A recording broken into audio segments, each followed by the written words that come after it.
Welcome to the Riders Lounge. I'm Shane Johnson, and today I'm with this guy, Cooper Branham, and we're going to talk about his kit for 2026.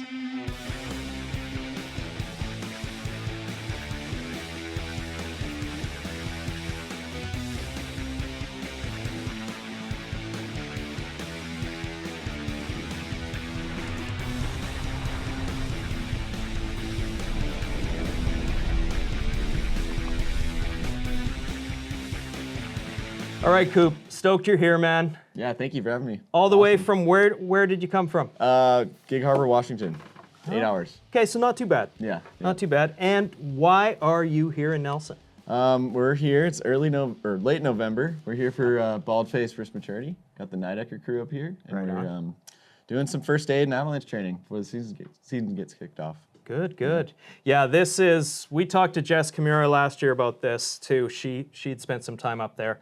This is one of those courses, any of the pro riders, any of the photographers, and really any snowboarder, if you can get into this, you got Buffery, you got Dem, you got a whole crew of legendary guides up there to work with. Yeah. So really, really good stuff, and with good reason. You spend a ton of time. You're down in Jackson a lot? Yep, I spend my winters in Jackson Hole. This is my 6th winter out there, but it's also my 4th time here for First Maturity. So you've done 4, good man. Big part of the backcountry learning and all the training we do and just feeling safe. I find it's the best way to start a season because you can go in all hot and excited, and this is a good way to like center yourself and then spend time with the crew that you're gonna be spending winter with. We've got a lot of our Nidecker crew out here, and we're gonna be filming this year, so. Right on. Yeah, it's a good way to center and figure everything out. And I have a feeling you get to spend a little bit of time probably touring with Brian. Yeah, Gucci in Jackson. Good. I mean, he's a familiar face around Jackson Hole and in the industry, and just walking around the mountains with that guy teaches you a lot. So kind of cool to have these mentors that, I'm not throwing the old head thing around, but dudes that have some experience under their belt. A lot to learn from, for sure. Yeah, definitely. Yeah. Rad Coop. Well, let's get into, so you've acquired a new sponsor this year, which I was really pushing for. I had something to do with that, obviously. Yeah. SkyLine, which we've talked about on the show a few times.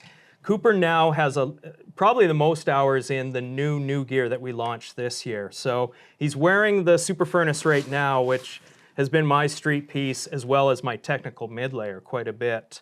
Let's go through a few of the things. I mean, stoked you're on the team, buddy. Yeah. I'm really, really stoked. It's Mark Fawcett, Dustin Craven, and Cooper right now. And then we got Tom P over in the back there, and he's, I'm sure he's going to throw, what were we talking about earlier? A 900 Tony Hawk, a 9,000 Tony Hawk?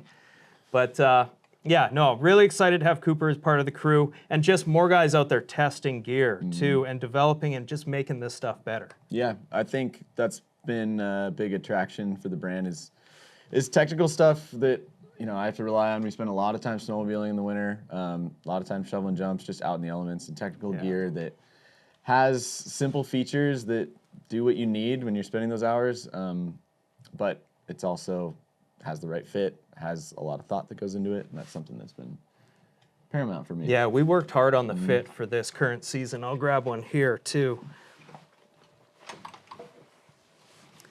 The jacket's often what we talk about the most. I mean, everybody kind of keys in on the jacket, but as I'm pulling this apart, you've been in the bib a fair bit. Yep. New Velcro straps on the bib, those are working well. And the pockets were updated. So we were going through that with eJack earlier too, just testing out where a beacon could go, size of the pockets, things like that. Torre being the laminate, Dermazax, which is always a slightly crazy term to say, but we're going to make that an industry term. People will get to it eventually here. But that's the lamination that they're using, and this is, like, from what I've been testing and this is on point with 3L Gore, no problem. Yeah, that was the first thing I noticed, just splitboarding in it, is it moves with my body, which is key. I mean, we're spinning and we're jumping and we're walking a lot too in the mountains, and I think the best type of outerwear is the kind that you don't ever think about. Yeah, totally. When you're moving, actually, and that's the first thing I noticed. And then, standard, like, if it keeps you dry, you're happy. That's a big piece of the puzzle. Exactly. Cohesive toggles throughout. We won't get crazy technical on it, but like Coop said, the fits this year have been so much better. I've only had one day out, but just movement's key on these. No seams in the shoulders, which I've talked about a ton of times, so there's no hang-up zones for water, which is really key.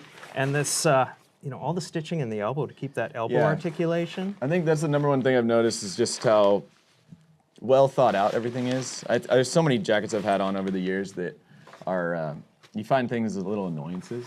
Yeah. And just with movement and moving around in the mountains, like I said, that I really like how it feels. And like even this, it's just stuff I'd never even heard of before. Like this stitching is not stitched. It's it's welded or it's attached together. So these baffles are all like no stitching, no water getting in. Just little details. Yeah, I've been wearing the furnace as a street piece, and it was snowing hard today.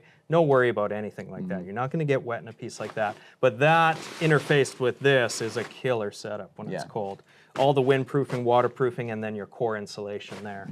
Yeah, good stuff. Yeah. And you've put a few miles on those bibs now, hey? Yeah, the bibs for sure. Walking around and doing some riding, and they're half bibs. They sit like kind of belly button range, and it really helps with movement because we've all had that feeling with bibs where you're like bending over. They take you in the face when you're doing your bindings up, or you get too hot. Yeah. I find you get too hot. So the mid bib is, I'm into that too, for sure. Yeah, that's a good piece, and the pockets are well thought out. And whenever something works together, top and bottom, it's well thought out. So. Nice, nice. Okay, well, let's move on. I want to talk about all Coop's gear. So let's get into hard goods. Yeah, I'm riding Nidecker. Nidecker, Swiss company. They've been around for a long time. This is the binding I'm running. It's the K-On. I switched between this and the K-On Pro.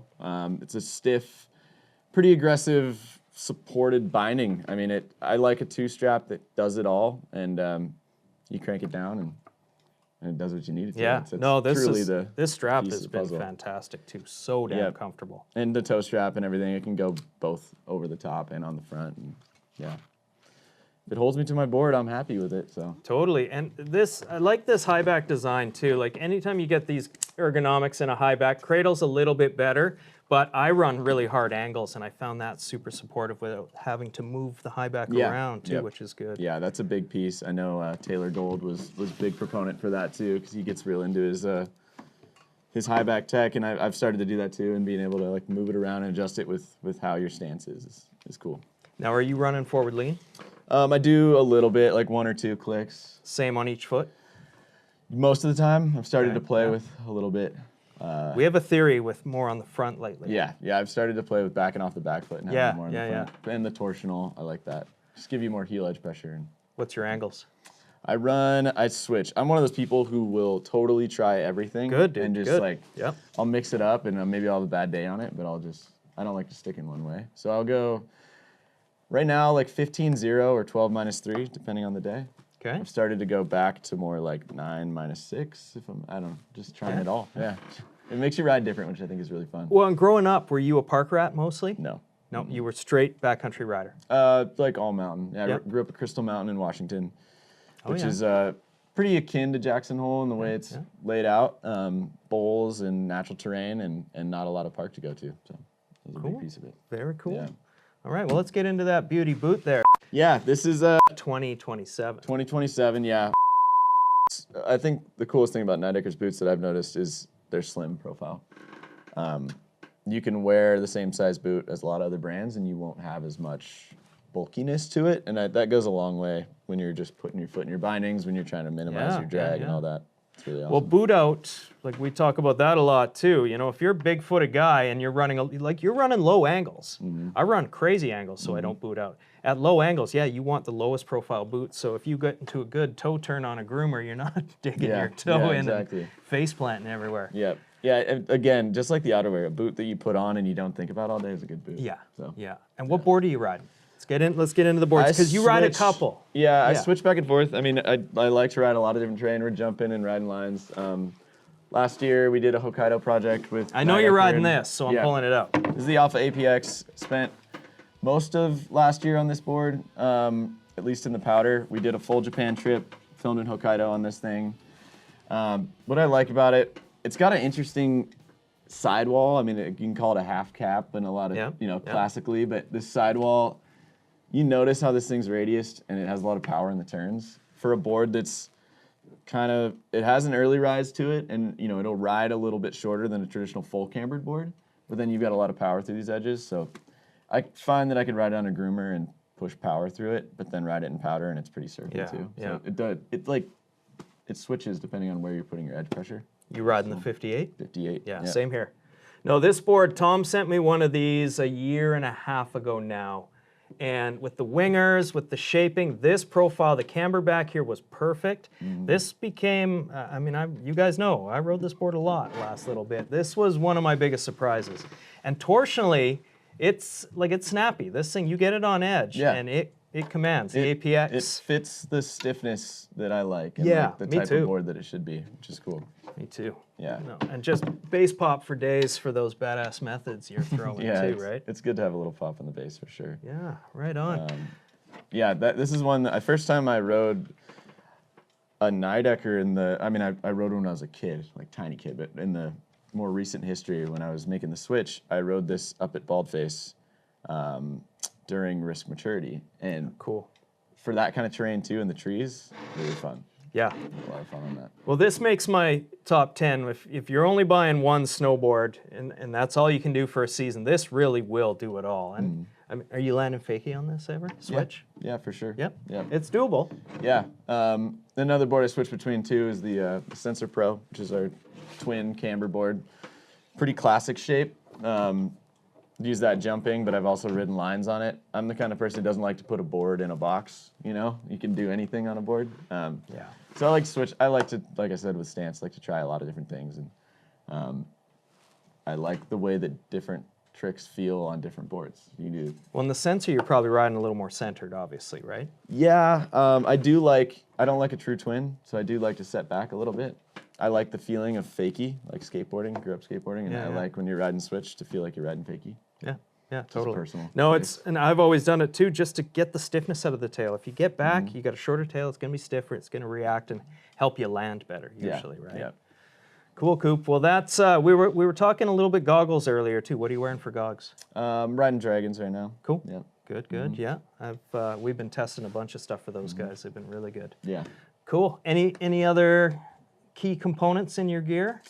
What beacon are you using? BCA. Okay, Been only ever used BCA beacons. I just trust them. I like a beacon that you can return to after a summer, and it's one button, simple functionality. That's what that is for me. I never have to relearn it. I have to practice with it, but I'm not having to go through the menus and stuff. So that's key for me. Yeah, gear-wise, I like simplicity, especially when there's an infinite variability in the backcountry. It's good when you know your gear and totally, simple. Man. Yeah. Totally. Cool. So with the season, we're starting the season, obviously. This is early on. We're about to approach December. You have any film plans you can tell us about? What are the big trips this year? You gonna be back in Jackson? Yeah, this is something I've learned from Gooch a lot, actually, Brian Gucci, is that chasing doesn't always work out. That guy's got a long career, and I like when I can to spend as much time in Jackson because we know our zones, we know our backyard, and you can maximize there. I'm going to my first LBS, should be really sick. Good. I grew up in Washington, and shamefully have never made it to Baker. We got some. Well, we don't have all the duct tape behind us right now. There's a bunch upstairs, but yeah, no, that's an amazing event. Yeah, I'm really excited about that, to go to LBS with the Nidecker crew and just go ride with friends and have a good time up there. So hopefully doing that. I got some wax I'm going to flow you for that. Perfect. We're doing a shop or a show wax with the guys at Spiral, so I'll try to get you on some of that and see if you can win with that. Yeah. That good stuff. Yeah, and then I'm hopefully going to make it up here a few more times. There's some ideas in the works that might bring me to Nelson. And yeah, I like having a bit of a blank slate. Just have the sleds, have the truck, smart, man. ready to roll, smart. come up north, stick around, find where it's good. Yeah, chase it. That's the Absinthe crew used to be really good at that when Justin was at the helm. They were always moving wherever it's good, right? You got to keep it nimble. That's my MO. Yeah, I like it. Cool. I like it. Cool. Well, guys, I was lucky enough to get Coop down here. Really stoked on this. We'll get him again. I want to get this guy out touring in our zone soon. So when he gets back from risk maturity, I'm sure you'll see him on the show again. And yeah, as always, we're brought to you by Cole Headwear, James Brand Knives, Spiral Wax, Baldface Lodge, Tribute Board Shop, Sanction Snow and Skate way out east in Toronto, This is coffee, and I'm sure I'm missing somebody, but I think that's all of them, Coop. Perfect. Thanks for coming on, brother. Thank you. Stoked to hang. Cheers. See you guys on the next one.